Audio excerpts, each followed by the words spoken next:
வணக்கம் நேர்களே. மாபெரும் இயக்கமான திராவிட முன்னேற்ற கழகத்தின் இதயமாம் திமுக இளைஞரணியானது 46வது ஆண்டுல அடியெடுத்து வைக்குது.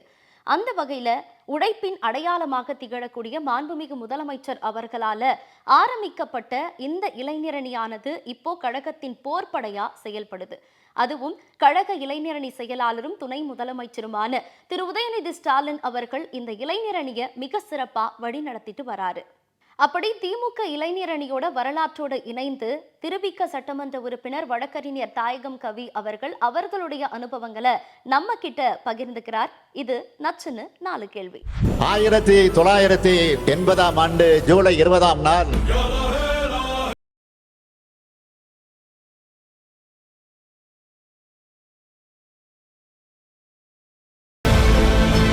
ஏராளமான தளபதிகளை உருவாக்கின ஈடு இணையற்ற அணிதான் இளைஞரணி.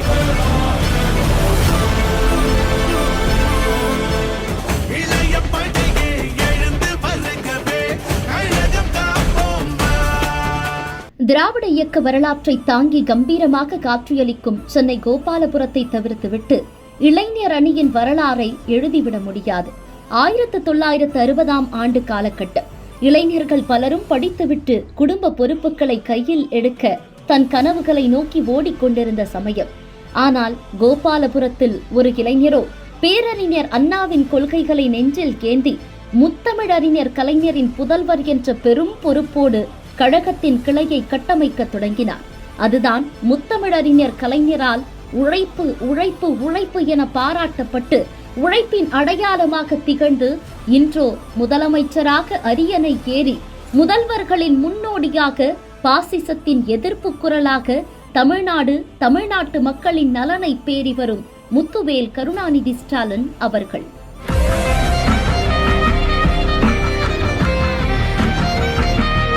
இளைஞனாக தனது அரசியல் பயணத்தை இன்றைய முதலமைச்சர் மு.க. ஸ்டாலின் அவர்கள் ஆரம்பித்த சமயம் கோபாலபுரம் இளைஞர்களை திரட்டி இளைஞர் திமுக என்ற அமைப்பை ஆரம்பிக்க வித்திட்டார். இந்த அமைப்பின் மூலம் சிறு சிறு முன்னெடுப்புகளை மேற்கொண்டு ஒரு சில கட்சி நிகழ்ச்சிகளையும் நடத்தினார். ஆனால் இவ்வமைப்பானது திராவிட முன்னேற்ற கழகத்தின் விதிகளின்படி உருவாக்கப்பட்ட அமைப்பாக இல்லாமலேயே இருந்தது.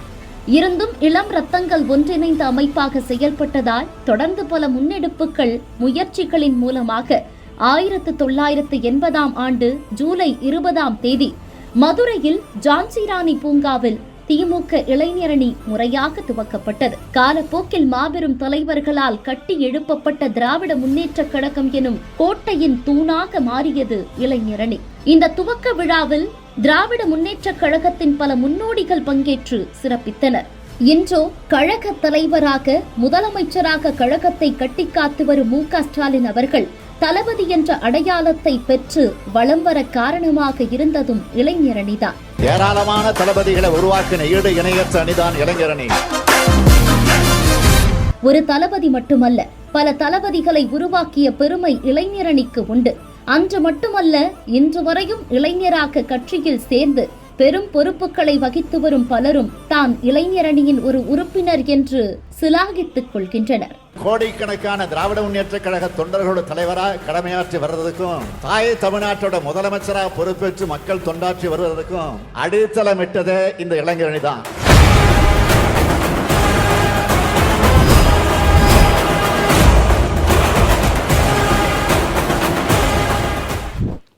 பொதுவாக நம்முடைய இயக்கத்தினுடைய பொற்ற தலைவர் அடியெடுத்து வைப்பதிலே அறிஞர் அண்ணாவை, படைநடுங்க வைப்பதிலே தந்தை பெரியாரை, கருத்துக்களை பொழிவதிலே முத்தமிழ் அறிஞர் கலைஞரை நமக்கெல்லாம் நாளும் நினைவிட்டு கொண்டிருக்கின்ற மாண்புமிகு தமிழ்நாடு முதலமைச்சர் அவர்கள். என்னுடைய அரசியல் பயணம் அப்படின்னு பார்த்தீங்கன்னா, அது நான் 7ஆம் வகுப்பு படிக்கும்போது நம்முடைய முத்தமிழறிஞர் கலைஞருடைய ஆட்சி அன்றைக்கு கலைக்கப்பட்டு ஒரு நெருக்கடி நிலை காலகட்டத்தில் மீண்டெழுந்து நம்முடைய முத்தமிழர் கலைஞர் மீது ஒரு விசாரணை கமிஷன் போடப்பட்டது. அந்த விசாரணை கமிஷனுடைய வழக்கை சந்திப்பதற்காக நிதி தாரீர் என்று நம்முடைய கலைஞர் அவர்கள் முரசொலியில் கடிதம் எழுதினார். அப்போ நான் 7ஆம் வகுப்பு படிச்சுன்னு இருக்கேன். அப்போ என்னுடைய அண்ணன் கஜேந்திரன் என்பவர் நம்முடைய தொழிற்சங்கத்தில் இருந்தாங்க. அப்போ அவங்களாம் முத்தமிழர் கலைஞரை சந்தித்து நிதி கொடுக்க போகும்போது நான் 7ஆம் வகுப்பு படித்து கொண்டு நானும் அவங்களோட போனேன். போகும்போது நான் என்னுடைய தந்தையார் ஒவ்வொரு நாளும் என்னுடைய செலவுக்காக 1 காசு 2 காசு கொடுப்பாங்க. அப்போ அந்த காசெல்லாம் நான் செலவு பண்ணாமல் உண்டியலில் போட்டு வச்சுருப்பேன். அந்த உண்டியலை தான் எடுத்துகிட்டு கோபாலபுரம் போனேன் நான். அப்புறம் அந்த லைன் முடிஞ்ச உடனே நான் அந்த கையில் அந்த 1 ரூபா வச்சுட்டு நின்றுருந்தேன். கோபாலபுரம் அந்த வாசப்படி நின்றுருக்கும் போது எல்லாம் முடிஞ்ச உடனே கலைஞர் என்னை பார்த்து கிட்ட கூப்பிட்டு அப்படியே அந்த கையில் வச்சுட்டு இந்த காசு அந்த 2 கையை அப்படியே சேர்த்து பிடிச்சி நிற்க வச்சு ஃபோட்டோ எடுத்தாங்க. அதுதான் முதல்ல அதாவது நம்ம முத்தமிழ் கலைஞர் மீது ஏற்பட்ட ஈர்ப்புன்னு சொல்லலாம். இப்படி படிப்படியாக அந்த ஈர்ப்பு அப்படியே தான் ஏற்பட்டது. அப்போ நான் 1986 பார்த்தீங்கன்னா 85ல் நீங்கள் சொன்ன மாதிரி நான் 1985 முதல்ல நான் வசித்து வந்த என்னுடைய தெருவில் வந்து ஒரு இளைஞரணி ஆரம்பித்தோம். ஆரம்பித்து அதுக்கு நான் செயலாளர் ஆனதுக்கு என்னுடைய தெருவில் ஆரம்பிக்கப்பட்ட இளைஞரணிக்கு ஆகிட்டு முதல்ல என்னுடைய தலைமையிலேயே இன்னும் நினைவு வாழ்ந்து கொண்டிருக்கின்ற பேராசிரியர் பெருந்தகை அவரை வச்சு பொதுக்கூட்டம் போட்டேன். அந்த கூட்டத்தை பார்த்தீங்கன்னா புருஷோத்தமன் முன்னாள் சட்டமன்ற உறுப்பினர், இன்றைக்கு கழகத்தினுடைய அமைப்பு செயலராக இருக்கின்ற அண்ணன் RS பாரதி அவங்கெல்லாம் வர வச்சு கூட்டம் போட்டு முதல்ல பேராசிரியர் முன்னாடி நான் பேசுனது இன்னும் அப்படியே பசுமையான நினைவுகளாக இருக்குது. அப்புறம் நான் தான் ஆர்ட்ஸ் காலேஜில் சேர்மன் வெற்றி பெற்றேன். அப்படி ஜெயிக்கும் போதே பசங்க என்னோடய மாணவர்களே எனக்கு வச்ச கோரிக்கை என்னென்னு பார்த்தீங்கன்னா, நீ தேர்தலில் நிற்கிற என்கிட்ட ஓட்டு கேட்குற, நாங்கள் ஓட்டு போடுறோம், நீ ஜெயிச்சு முடித்த உடனே இந்த காலேஜுக்கு கலைஞரை வர வைக்க முடியுமா அப்படின்னு எனக்கு ஒரு கோரிக்கையாக வச்சாங்க. நானும் சொன்னேன், நீங்கள் ஓட்டு போடுங்க, நான் ஜெயிச்ச உடனே நிச்சயமாக முத்தமிழ் கலைஞர் வந்து கண்டிப்பாக காலேஜுக்கு கூட்டின்னு வந்து இந்த மாணவர் பேரையை அவர் வச்சு தான் துவக்கணும்னு நானும் வாக்குறுதி கொடுத்தேன். சொன்ன மாதிரி நானும் வாக்குறுதி கொடுத்தேன். பசங்களும் மாணவர்களும் ஓட்டு போட்டு என்னை ஜெயிக்க வச்சுட்டாங்க. அதுக்கப்புறம் பார்த்தீங்கன்னா 86 85 இளைஞரணி என்னுடைய தெருவில் ஆரம்பிக்கப்பட்ட இளைஞரணிக்கு செயலாளர். அப்புறம் நான் 1986 வந்து நான் வசித்து வந்து சைதை பகுதிக்கு மாணவரணி அமைப்பாளரானேன். அப்புறம் 1992 மாவட்ட அமைப்பாளர்னு போனேன் மாணவரணிக்கு. அப்புறம் 1994 மாணவரணிலேயே மாநில துணை செயலரானேன். அப்புறம் பார்த்திங்கன்னா கரெக்டாக நம்ம 2008 அப்போ வந்து தலைமை செயற்குழு உறுப்பினர் அந்த பொறுப்புக்கு வந்தேன். அப்புறம் 2015 நம்ம மாண்புமிகு தமிழ்நாடு முதலமைச்சர் இளைஞரணிக்கு செயலாளர் இருக்கும்போது என்னை வந்து தன்னோட வச்சுக்கொண்டார். மாநில இளைஞரணி துணை செயலாளர் பொறுப்புக்கு என்னை நியமித்தாங்க. அவரோடய அப்படியே ட்ராவல் பண்ணிட்டு வந்தோம். அதுக்கப்புறம் அவருக்கு பின்னாடி நம்முடைய கழகத் தலைவர் செயல் தலைவர் ஆனப்போ நம்ம மாண்புமிகு அமைச்சர் வெள்ளைக்கோயில் சாமிநாதன் அவர் கொஞ்ச நாள் இளைஞரணி செயலராக இருந்தாங்க. அவர் கூட பணியாற்றினேன். அப்புறம் இன்றைக்கு மாண்புமிகு தமிழ்நாடு துணை முதலமைச்சராக இருக்கின்ற அன்பிற்கின் என் உதயநிதி ஸ்டாலின் அவர்கள் வந்து இளைஞரணிக்கு செயலராக வந்தப்போ அவர் கூட அப்படியே ட்ராவல் பண்ணேன். அப்புறம் 2022 கழகத்தினுடைய துணை அமைப்பு செயலாளர் பொறுப்புக்கு வந்தேன்.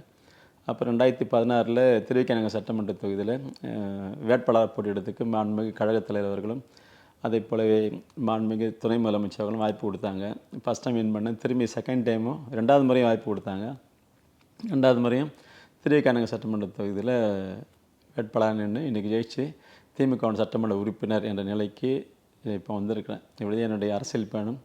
இப்படியே 2 ஆண்டுகள் கழிந்த நிலையில் இளைஞரணியின் 2ஆம் ஆண்டு விழா திருச்சியில் நடைபெற்றது.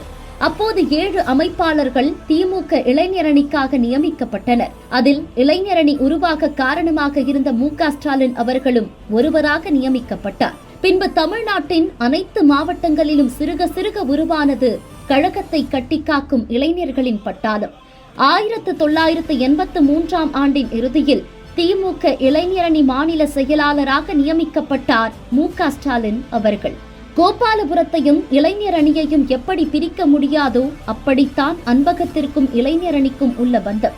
இன்று திராவிட முன்னேற்ற கழகத்தின் கோட்டையாக வீற்றிருக்கும் அண்ணா அறிவாலயத்திற்கு முன்பு திமுகவின் தலைமையகமாக அன்பகம் செயல்பட்டது. அன்பகத்தை இளைஞரணிக்காக கொடுக்குமாறு திமுகவின் தலைவராக இருந்த முத்தமிழறிஞர் கலைஞரிடம் இன்றைய முதல்வரும் அன்றைய இளைஞரணி அமைப்பின் மாநில செயலாளருமான மு.க. ஸ்டாலின் அவர்கள் கேட்டார். அப்போது புதல்வருக்காக தந்தை செய்தார் என்ற பேச்சுக்கெல்லாம் இடமில்லை. கட்சியின் தலைவராக பதிலளித்தார் முத்தமிழறிஞர் கலைஞர் அவர்கள். இந்த வலிமையான இந்த இளைஞரணிக்கு வந்து நம்ம இயக்கத்தினுடைய ஒப்பற்ற தலைவர் மாண்புமிகு தமிழ்நாடு முதலமைச்சர் அவர்கள் அணியின் செயலராக வந்தப்போ இந்த இளைஞரணி இயக்கத்தில் இடம் தேவை இல்லைங்களா?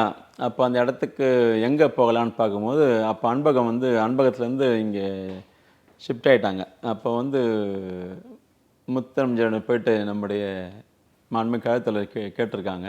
இது மாதிரி அந்த அன்பகத்தை வந்து இளைஞரணிக்காக கொடுங்கன்னு கேட்கும்போது கலைஞர் சொன்னாங்களாம், அதாவது நிறைய அணி இருக்குது, அப்போ எல்லாருமே கேட்க என்ன பண்ண முடியும் அப்படின்னு சொல்லிட்டு ஒரு ஒரு ஆரோக்கியமான போட்டி வைக்கிற மாதிரி ஒரு இது சொல்லியிருக்காங்க. என்னென்னு பார்த்தீங்கன்னா, கழகத்தினுடைய வளர்ச்சி நிதியாக யார் 10 லட்ச ரூபா தராங்களோ அவங்களுக்கு அந்த அன்பகம் கட்டிடத்தை கொடுத்துட்ற அந்த அணி இயங்கிறதுக்காக ஒரு ஒரு ஆரோக்கியமான போட்டி வச்சுருக்காங்க கலைஞர்.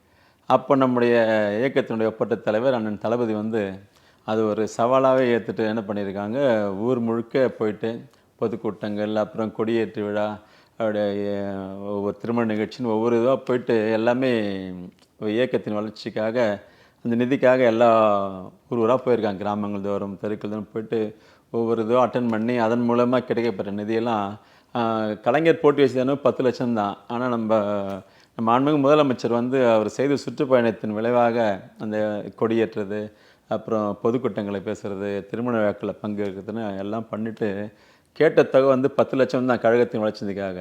ஆனால் நம்ம மாண்புமிகு முதலமைச்சர் என்ன பண்ணார் பார்த்தீங்கன்னா, 11 லட்சமாக நிதி திரட்டி கழகத் தலைவரிடத்துலையும், அப்போ இனமான பேராசிரியர் பொதுச் செயலாளர் அண்ணன் பேராசிரியர் பெருந்தகை இடத்துலையும் அந்த 11 லட்சம் கொடுத்தோடனே அந்த அன்பகம் கட்டிடம் வந்து இளைஞர் அணி இயங்கத்துக்கு ஒரு அலுவலக கட்டிடமாக அன்றைக்கி தான் கொடுத்தாங்க. அன்றையிலேருந்து இன்று வரைக்கும் அன்பகம் வந்து இளைஞர் அணி கட்டிடமாக இயங்கி கொண்டு வருகிறது. இடையில பார்த்தீங்கன்னா அப்புறம் அதாவது அதெல்லாம் சின்ன சின்ன ஒர்க்லாம் பண்ணாங்க, ரெனோவேஷன் ஒர்க்லாம் பண்ணிவிட்டு திரும்பி அதை திறப்புழா பண்ணலான்னு அது பண்ணும்போது அப்போ வந்து கலைஞர் வந்து இந்த ராமச்சந்திரா மருத்துவமனையில் அந்த முதுகுத்தண்டு பிரச்சனையெல்லாம் அவதிப்பட்டிருந்தாங்க. அப்போ இந்த நாள் குறிக்கப்பட்டுச்சு, அதாவது இளைஞரணி அவர் திறந்து வைக்க போகிறான்னு சொல்லிட்டு அந்த கட்டிடத்தை. அந்த முதுகுத்தண்டு பிரச்சனை காரணமாக அந்த ஹாஸ்பிட்டல் டிஸ்சார்ஜ் ஆகி அந்த வீட்டுக்கு போகிற வழியே அப்படியே வேன்லேருந்தே திறப்பாருன மாதிரி நம்முடைய கழகத்தில் வந்து அப்போ அறிவிப்பாக வெளியிட்டாங்க. அதன்படி அந்த இளைஞரணி கட்டிடம் திறந்து வைக்கப்பட்டது.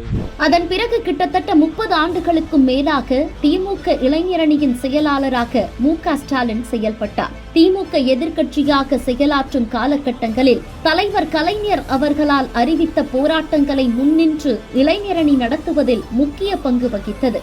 இலங்கை தமிழர் நலன் காக்கும் போராட்டம், இந்தி ஆதிக்க எதிர்ப்பு போராட்டம், மக்கள் நலத்திட்டங்களை நிறைவேற்ற வலியுறுத்தும் போராட்டங்கள் போன்றவற்றில் எல்லாம் இளைஞர் அணியினர் பெருந்திரளாக கலந்து கொண்டு கைதாகி சிறை சென்றனர். இளைஞர் அணியின் மிடுக்கான அணிவகுப்பு புரட்சியை செய்தது. அந்த வகையில் ஊர்வலம் என்ற சொல் மாறி பேரணி என்ற சொல் நடைமுறைக்கு வந்ததற்கு காரணமாகவும் அமைந்தது. பல அணிகளை கொண்ட கழகமாக திமுக இருந்தாலும் அதில் இளைஞரணி தனித்தன்மை வாய்ந்ததாகவே இன்று வரையும் செயல்பட்டு கொண்டிருக்கிறது. பின்பு தலைமை கழகத்தால் திமுகவின் பொருளாளராக மு.க. ஸ்டாலின் உயர்ந்த நிலையில் 2017ஆம் ஆண்டு இளைஞரணியின் செயலாளராக தமிழ் வளர்ச்சி மற்றும் செய்தித்துறை அமைச்சராக இருக்கக்கூடிய மு.பே. சாமிநாதன் அவர்கள் பொறுப்பேற்றார். அதன் பிறகு 2019 நாடாளுமன்ற தேர்தலுக்கான பிரச்சாரத்தின் போது உதயநிதி ஸ்டாலினும் மாநிலம் முழுவதும் சூறாவளி பிரச்சாரத்தை மேற்கொண்டார். ஒற்றை செங்கல்லால் பாசிசத்தை கதிகலங்க செய்த அவரின் பிரச்சாரம் எதிர்க்கட்சிகளை விழிப்பிதுங்க வைத்தது. இயல்பான நடையில் அவர் செய்த பிரச்சாரம் மக்கள் மனங்களை வென்றது மட்டுமல்லாமல் கட்சியில் அனைவரும் குறிப்பிடத்தக்க பதவியை வழங்க வேண்டும் என்று வலியுறுத்தினர். அதிலும் குறிப்பாக நாமக்கல் மாவட்ட திமுக உதயநிதியை இளைஞரணி தலைவராக்க வேண்டும் என்ற தீர்மானத்தை நிறைவேற்றி தலைமை கழகத்திற்கு அனுப்பி வைத்தது. பின்பு படிப்படியாக அனைத்து மாவட்டங்களிலும் தீர்மானங்கள் நிறைவேற்றப்பட்ட நிலையில் இளைஞரணி நிர்வாகிகளும் இதே கோரிக்கையை முன்மொழிந்தனர். அதைத் தொடர்ந்து 2019 ஜூலை 4ஆம் தேதி இளைஞரணி செயலாளராக நியமிக்கப்பட்டார் திரு உதயநிதி ஸ்டாலின் அவர்கள். அன்றிலிருந்து இளைஞரணியின் சின்னத்தை மார்போடு ஏந்தி மாபெரும் புரட்சியை தொடங்கினார். அதன் பிறகு 2021 சட்டமன்ற தேர்தலில் கழக இளைஞரணி செயலாளராக தனது பரப்புரையை தொடங்கிய திரு உதயநிதி ஸ்டாலின் அவர்கள் பாஜக அரசின் பாசிச போக்கை மக்கள் மத்தியில் எடுத்துரைத்தார். 2019 தேர்தலுக்கு முன்பாக கழக தலைவர் அவர்கள் முன்னெடுத்த ஊராட்சி சபை கூட்டங்களையும் பல மாவட்டங்களில் தலைமை தாங்கி நடத்தினார். இளைஞரணியின் செயல்பாடுகள் புது உத்வேகம் அடைந்தன. எதிர்க்கட்சியாக இருந்த போதே இளைஞர் படையை கொண்டு மக்கள் பணியை செய்ய முடிவெடுத்த இளைஞரணி செயலாளர் திரு உதயநிதி ஸ்டாலின் அவர்கள் மாநிலம் முழுவதும் உள்ள நீர்நிலைகளில் தூர்வார வேண்டும் என்ற அறிவிப்பை வெளியிட்டு ஏரி குளங்களை இளைஞர் அணியினர் தூர்வாரினர். பின்பு 2021 சட்டமன்ற தேர்தலில் திமுக அமோக வெற்றி பெற்ற பின்பு தனது பணியினை செவ்வனே செய்து வருகிறார். 30 லட்சம் புதிய இளைஞர்களை இளைஞர் அணியில் சேர்க்கும் முன்னெடுப்பை 2019 செப்டம்பர் 14ஆம் தேதி இளைஞரணியின் உறுப்பினர் சேர்க்கை முகாம் தொடங்கப்பட்டது. அதில் 25 லட்சத்திற்கும் மேற்பட்டோர் கழக இளைஞர் அணியில் தங்களை இணைத்துக் கொண்டனர். இளைஞர் படைகளின் பணிகள் மேலும் விரிவுபடுத்தப்பட்டன.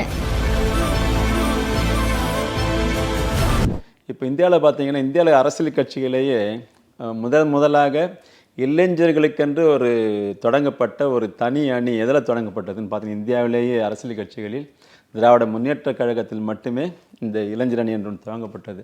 அன்றைக்கு மாண்புமிகு கழகத் தலைவர், மாண்புமிகு தமிழ்நாடு முதலமைச்சர் அன்றைக்கு கோபாலபுரம் பகுதியில் தொடங்கப்பட்ட அந்த இளைஞர் திமுக தான் இன்றைக்கி இயக்கத்தினுடைய வலிமையாய்ந்த அணிகளில் முதன்மை பெற்ற அணியாக இன்றைக்கு திகழ்ந்து கொண்டிருக்கிறது. அன்றைக்கு அவருடைய உழைப்பு, கடுமையான உழைப்பு, இந்த இளைஞரை வளர்த்தெடுக்க அந்த இளைஞர் அணி பல்வேறு, நான் ஏற்கனவே சொன்ன மாதிரி பல்வேறு போராட்டங்களை முன்னெடுத்து எல்லாத்தையும் வெற்றி கண்டாங்க. அன்றைக்கி எந்த பாதையில் ஆரியரன் தளபதி நடைபெற்றாரோ அதே பாதையில் தான் இன்றைக்கு இந்த வலிமையாய்ந்த இளைஞர் அணி வழிநடத்தி கொண்டிருக்கின்ற மாண்புமிகு தமிழ்நாடு துணை முதலமைச்சர்களும் ரொம்ப அற்புதமாக இளைஞர் அணியை செயல்படுத்தி கொண்டிருக்காங்க. 2007ஆம் ஆண்டு டிசம்பர் மாதம் திருநெல்வேலியில் இளைஞரணி செயலாளரான மு.க. ஸ்டாலின் மற்றும் மூத்த நிர்வாகிகள் தலைமையில் முதலாவது மாநில இளைஞரணி மாநாடு 2 நாட்கள் நடைபெற்றது. அதைத் தொடர்ந்து சேலம் மாவட்டத்தில் இளைஞரணி செயலாளர் திரு உதயநிதி ஸ்டாலின் அவர்கள் தலைமையில் பிரம்மாண்டமாக 2வது மாநில இளைஞரணி மாநாட்டை நடத்தி நீட் விலக்கு, ஆளுநர் பதவியை நிரந்தரமாக நீக்க வேண்டும், கல்வி மற்றும் மருத்துவத்தை மாநில பட்டியலுக்கு மாற்ற வேண்டும், கல்லூரி வேந்தர் பதவியை மாநில முதலமைச்சர் வசமே ஒப்படைக்க வேண்டும், குலக்கல்வியை புகுத்தும் தேசிய கல்விக் கொள்கையை எதிர்த்து போராட்டம் என்பது உள்ளிட்ட 25 தீர்மானங்கள் நிறைவேற்றப்பட்டு மாநில உரிமைகளை காத்து மாநில மாநாட்டை வெகு விமர்சையாக நடத்தி உலக சாதனையும் படைத்தார். ஜூலை 20, 2025 அன்று திமுக தனது 46வது ஆண்டில் அடியெடுத்து வைத்திருக்கிறது. கழகத் தலைவர் மாண்புமிகு முதலமைச்சர் அவர்களின் வழிகாட்டுதலோடு கழக இளைஞரணி செயலாளர் மாண்புமிகு துணை முதலமைச்சர் திரு உதயநிதி ஸ்டாலின் அவர்களின் தலைமையில் கழக பணியையும் கொள்கை பணியையும் மக்கள் பணியையும் வெகு சிறப்பாக தொய்வின்றி செயல்படுத்தி வருகிறது இளைஞரணி. 2019 தான் முதல்ல நாடாளுமன்ற தேர்தல் நடந்தப்போ ஊராக போனார். இன்றைய தமிழ்நாடு துணை முதலமைச்சர் போயிட்டு மிகப்பெரிய வெற்றியை பெற்ற உடனே இந்த கழகத்தை இயக்கத்துறை மத்தியெல்லாம் மிகப்பெரிய ஒரு இது ஏற்பட்டுச்சு. அதாவது கோரிக்கைன்னு சொல்லலாம். இளைஞரணி பொறுப்பு கொடுத்தான்ற மாதிரி அப்போது இளைஞரணி பொறுப்பு நம்பி கொடுத்தாங்க. தலைவர் கொடுத்தோடனே ரொம்பவே சிறப்பாக செயல்படுத்தி காட்டினார். இதெல்லாம் தாண்டி சொல்லணும்னு பார்த்தீங்கன்னா, இன்றைக்கி கழகத்தினுடைய தலைவரே ரொம்ப பெருமைப்படுத்துகிற அளவுக்கு மிகப்பெரிய ஒரு இது பண்ணாங்க. இப்போ சமீபத்தில் பார்த்தீங்கன்னா, கலைஞரோடைய நூற்றாண்டை ஒட்டி நம்முடைய இளைஞரணி செயலை ஒரு போட்டி நடத்தாங்க, பேச்சு போட்டி. அதில் தமிழ்நாடு மாவட்டந்தோறும் அந்த பேச்சாளர்லாம் நல்லா பேசின அந்த மாணவர்கள், இளைஞர்கள்லாம் தேர்ந்தெடுக்கப்பட்டு அப்புறம் தமிழ்நாடு லெவல்லையும் செலக்ட் பண்ணாங்க. கிட்டத்தட்ட 242 பேரை தேர்வு செய்தாங்க. இன்றைக்கி அந்த 242 பேரும் நல்ல ஒரு அற்புதமாக, அதாவது மிகப்பெரிய ஒரு இது அடுத்த தலைமுறையை அது வலிமையுள்ளதாக ஆக்குறதுக்கு மிகப்பெரிய ஒரு வாய்ப்பு உண்டாக்கிட்டாங்க சொல்லலாம். நம்ம கழகத்தின் இளைஞரணி செயல் அந்த அளவுக்கு 242 பேருமே ரொம்ப மிக சிறந்த ஒரு ஆற்றல் வாய்ந்த பேச்சாளர் கண்டறியப்பட்டு தேர்வு செய்யப்பட்டு இன்றைக்கி எல்லாமே ஊராக போயிட்டுருக்காங்க. இப்போ சமீபத்தில் பார்த்தீங்கன்னா, நம்முடைய திராவிட ஆட்சியினுடைய 4 ஆண்டு சாதனைகள் அதை விளக்குற கூட்டமாக தான் சரி, அதுமாதிரி இந்த ஒன்றிய அரசு நமக்கு ஓரவஞ்சனை காட்டிய போது அதுக்கு நடந்த கூட்டமாக இருந்தாலும் சரி, எல்லாத்துலேயுமே போயிட்டு ரொம்ப அதேமாதிரி நம்ம முத்தமிழர் கலைஞருடைய பிறந்தநாள் விழா, இது எல்லாமே தெருமுனை கூட்டங்களாக தமிழ்நாடு முழுக்க நடக்குது. எல்லா இடத்துலையுமே நம்ம கழக இளைஞரணி செயலாளர் தேர்வு செய்யப்பட்டு 242 பேருமே மிக ஆற்றல் வாய்ந்த பேச்சாளராக உருவெடுத்திருக்காங்க. ரொம்ப சந்தோஷமாக இருக்குது. அதேமாதிரி பார்த்தா முரசில் பாசறை பக்கம்னு ஒன்று இது கழகத்தினுடைய அந்த வரலாற்று செய்திகளும் பார்த்திங்கன்னா, அதை இன்றைய தலைமுறை அறிந்து கொள்ள வண்ணம் பார்த்திங்கன்னா அந்த முரசொலியிலையும் அந்த பாசறை பக்கத்தில் நிறைய செய்திகள் பயனுள்ள செய்தி வந்துகிட்டே இருக்குது. அதேமாதிரி நம்முடைய சட்டமன்ற தொகுதிகள் தோறும் நூலகம், அதை வாசிப்பு திறனை மேம்படுத்தணுன்றதுக்காக ஒவ்வொரு சட்டமன்ற தொகுதி வாரியாக ஒரு நூலகத்தை ஏற்படுத்தணும்னு நம்முடைய மாண்புமிகு துணை முதலமைச்சர் தன்னுடைய இளைஞர் நிர்வாகிகள் கிட்ட கட்டளையை ஒவ்வொரு மாவட்டத்திலையும் ஒவ்வொரு சட்டமன்ற தொகுதியிலுமே இன்றைக்கு நூலகங்கள் உருவாக்கப்பட்டு இளைஞர்கள் மத்தியில் மாணவர்கள் மத்தியில் வாசிப்பு திறனை மேம்படுத்தியிருக்கு. அதேமாதிரி முத்தமிழர் கலைஞருடைய பெயரால் பதிப்பகம் ஒன்று ஸ்டார்ட் பண்ணியிருக்காங்க. அந்த பதிப்பகம் பார்த்திங்கன்னா பல்வேறு அரிய செய்திகளை நூல் வடிவில் மக்கள் மத்தியில் கொண்டு சென்று சேர்க்கின்ற ஒரு அற்புதமான பணியை செய்து கொண்டிருக்கிறது. இப்படி சொல்லிகிட்டே போகலாம். ரொம்ப ஒரு அன்றைக்கு கழகத் தலைவர் அண்ணன் தளபதியால் இளைஞரணி எந்த அளவுக்கு செயல்பட்டதோ அதே வேகத்தில் ஒரு சின்ன ஒரு இது கூட குறையாமல் இன்றைக்கு மாண்புமிகு தமிழ்நாடு துணை முதலமைச்சரும் இந்த இளைஞரணியை ஒரு வலிமைமிக்க அணியாக கொண்டு சென்று மக்களுக்கு பல்வேறு விதங்களில் பயனளிக்கின்ற அணியாக மாற்றி காட்டி மிகப்பெரிய ஒரு தொண்டினை இந்த நாட்டிற்கும் இனத்திற்கும் மொழிக்கும் செய்து கொண்டு வரும்னு சொல்லலாம். இது மூலம் பல்வேறு தன்னுடைய கடமைகளை செவ்வனி ஆற்றி வருகின்ற ஒரு அற்புதமான ஒரு செயலாளர் தான் இந்த இயக்கம் இளைஞரணி பெற்றிருக்கிறது. அந்த வகையில் அவருடைய பணி என்பது ஓய்வறியா பணி, அளப்பரிய பணி, பெருமை கொள்ளத்தக்க பணி என்றே நாம் பெருமைப்பட்டுக் கொள்ளலாம். இந்நிலையில் காலத்திற்கும் களத்திற்கும் ஏற்ப கடமையாற்றி 2026 சட்டமன்ற தேர்தலில் 7வது முறையாக கழக ஆட்சி அமைய இளைஞரணி துணை நிற்கும் என்று இளைஞரணியின் செயலாளர் திரு உதயநிதி ஸ்டாலின் அவர்கள் சூளுரைத்துள்ளார். கழகம் வில் என்றால் இளைஞரணி கனை அப்படின்னு முத்தமிழறிஞர் டாக்டர் கலைஞர் அவர்கள் சொன்னார். அந்த வகையில இளைஞரணி 45 ஆண்டுகளை கடந்து இந்த வருஷம் 46வது ஆண்டுல அடியெடுத்து வைத்திருக்கிறது என்பதில் பெருமை கொள்கிறோம். இதே மாதிரி மீண்டும் ஒரு நிகழ்ச்சியில் உங்களை சந்திக்கும் வரை உங்களிடமிருந்து விடைபெறுவது நான் உமேரா.